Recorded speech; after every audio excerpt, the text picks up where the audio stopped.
Toby is a tram engine. He has cow catchers and side plates and doesn't look like a steam engine at all. He takes trucks from farms and villages to the main line and is cheerful to everyone he meets.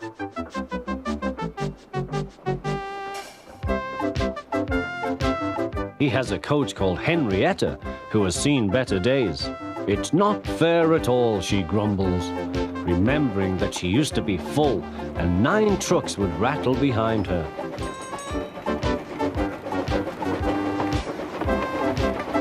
Now there are only 3 or 4, but the farms and factories send their goods mostly by lorry.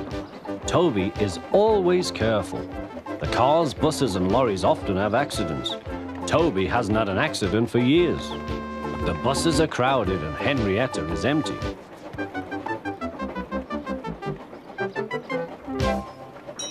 A lady and a stout gentleman stood on Toby's platform. He was, of course, the fat controller, but Toby didn't know this yet. "Come on, grandfather," cried the children. "Do look at this engine."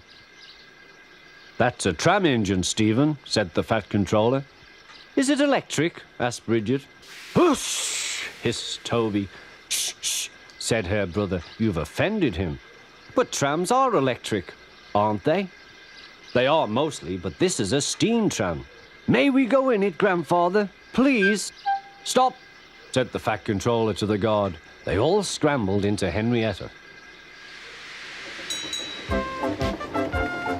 "Hip, hip, hooray!" chanted Henrietta. But Toby did not sing. "Electric indeed, electric indeed," he snorted. He was very hurt. "What is your name?" asked the fat controller. "Toby, sir." "Thank you, Toby, for a very nice ride." "Thank you, sir," said Toby. He felt better now. This gentleman, he thought, is a gentleman who knows how to speak to engines. The children came every day for a fortnight. Sometimes they rode with the guard, sometimes in empty trucks. On the last day of all, the driver invited them into his cab. All were sorry when they had to go away. And the fat controller and his family thanked everyone.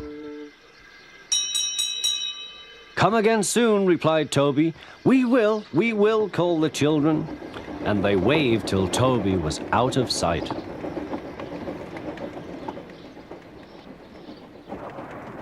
The months passed. Toby had few trucks and fewer passengers. "Our last day, Toby," said his driver one morning. "The manager says we must close tomorrow." That day, everyone wanted the chance of a last ride. The passengers joked and sang, but Toby and his driver wished they wouldn't.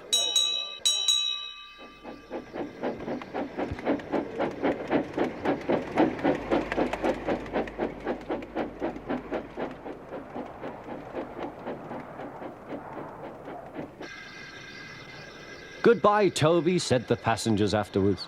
"We are sorry your line is closing down." "So am I," said Toby. Nobody wants me, Toby thought, and went unhappily to sleep. Next morning, the shed was flung open, and he woke with a start to see his driver waving a piece of paper. "Wake up, Toby," they shouted, "and listen to this. It's a letter from the Stout gentleman." Toby listened but I mustn't tell you any more, or I shall spoil the next story.